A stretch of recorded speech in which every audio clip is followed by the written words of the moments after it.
ભારતના સમાજ સુધારણા ઇતિહાસમાં જેમનું નામ છે તેવા મહાત્મા જ્યોતિરાવ ફૂલે અને પ્રથમ મહિલા શિક્ષિકા સાવિત્રીબાઈ ફૂલેને દેશોના સર્વોચ્ચ નાગરિક સન્માન ભારત રત્ન એનાયત કરવાની માંગ સાથે સુરત ખાતે સમસ્ત માળી સમાજ મહામંડળ ટ્રસ્ટ ગુજરાત દ્વારા જિલ્લા કલેક્ટરને આવેદનપત્ર આપવામાં આવ્યું। આવેદનપત્રમાં જણાવ્યા અનુસાર મહાત્મા જ્યોતિરાવ ફૂલે અને સાવિત્રીબાઈ ફૂલે પોતાનું સમગ્ર જીવન શોષિત, વંચિત અને પછાત વર્ગોના ઉત્થાન માટે સમર્પિત કરી દીધું। સ્ત્રી શિક્ષણના પ્રણેતા એવા દંપતીએ સમયના રૂઢિચુસ્ત સમાજ સામે લડીને મહિલાઓ માટે શિક્ષણના દ્વાર ખોલ્યા। સાવિત્રીબાઈ ફૂલે અનેક મુશ્કેલીઓ વેઠીને પણ દેશની પ્રથમ મહિલા શિક્ષિકા બની સ્ત્રી સશક્તિકરણનો પાયો નાખ્યો હતો।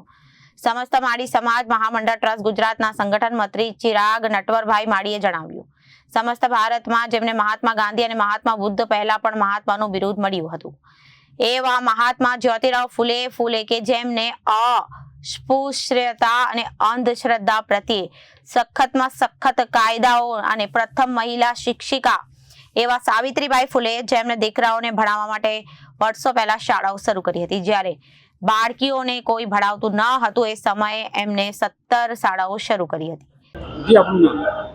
હું ડોક્ટર શામરાવ ફૂલે, અધ્યક્ષ અખિલ ભારતીય માળી મહાસંઘ ગુજરાત પ્રદેશ અને પૂર્વ કોર્પોરેટર સુરત મહાનગરપાલિકા।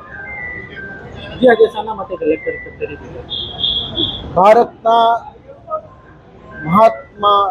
પ્રથમ મહાત્મા એવા મહાત્મા જ્યોતિબા ફૂલે અને વિદ્યાદેવી સાવિત્રી દેવી ફૂલે એમને મરણોત્તર ભારત રત્ન પુરસ્કાર મળે એના માટે ભાવિનભાઈ રામી માળી એ માળી સમાજ ગુજરાત પ્રદેશના અધ્યક્ષ છે, એમના નેજા હેઠળ સંપૂર્ણ ગુજરાતમાં દરેક જિલ્લા મથકે કલેક્ટરશ્રીને આવેદન આપી અને આ રજૂઆત કરવાનો કાર્યક્રમ છેલ્લા 3 દિવસથી ચાલે છે અને એના ભાગરૂપે આજે સુરત, નવસારી, તાપી એવા જિલ્લામાં આ કાર્યક્રમ હતું અને એના માટે કલેક્ટરશ્રીને અમે આ ભાગરૂપે આજે આવેદન આપવા માટે સમાજના હોદ્દેદારો અહીંયા એકત્રિત થયા।